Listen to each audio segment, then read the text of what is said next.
বাংলাদেশ জাতীয় ক্রিকেট দলের সাবেক অধিনায়ক ও সাবেক সংসদ সদস্য সাকিব আল হাসানের বিরুদ্ধে গ্রেপ্তারি পরোয়ানা জারি করেছেন আদালত। রোববার ১৯ জানুয়ারি তার বিরুদ্ধে এই গ্রেপ্তারি পরোয়ানা জারি করা হয়। একটি হত্যা মামলার আসামি সাকিব, তার বিরুদ্ধে গ্রেপ্তারি পরোয়ানা জারি করা হয়েছে অন্য একটি মামলায়।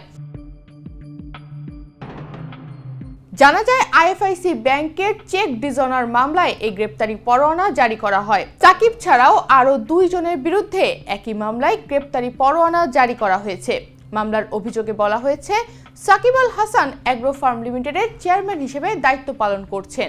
কোম্পানিটির কার্যক্রম সাতক্ষীরায়। এই কোম্পানিটি ২০১৭ সালে ওয়ার্কিং ক্যাপিটাল হিসেবে ১ কোটি এবং টার্ম লোন হিসেবে ১.৫ কোটি টাকা বনানী শাখার আইএফআইসি ব্যাংক থেকে নেয়। পরবর্তী সময়ে ওয়ার্কিং ক্যাপিটাল হিসেবে নেওয়ার টাকা সময়মতো পরিশোধ করতে পারেনি প্রতিষ্ঠানটি। ফলে ব্যাংকটি এর টাকা মেয়াদি লোনে পরিবর্তন করে। টাকা ফেরত চেয়ে কয়েক দফা নোটিশ দেওয়ার পর কোম্পানিটি ব্যাংকে চলতি বছরের ৪ সেপ্টেম্বর ৪,১৪,০০,০০০ টাকার ২টি চেক দেয়।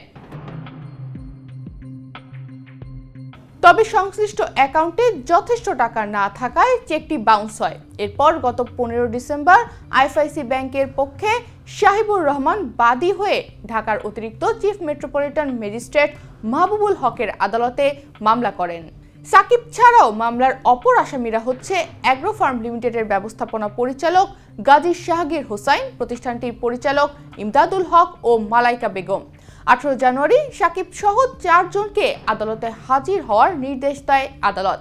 এদিন ইমদাদুল হক ও মালাইকা বেগম আত্মসমর্পণ করে জামিন পান। তবে আদালতে হাজির না হওয়ায় সাকিব এবং অ্যাগ্রো ফার্মের ব্যবস্থাপনা পরিচালক গাজী শাহগীর হোসাইনের বিরুদ্ধে গ্রেপ্তারি পরোয়ানা জারি করা হয়। টাকার পরিমাণ প্রায় ৪,১৫,০০,০০০ টাকা।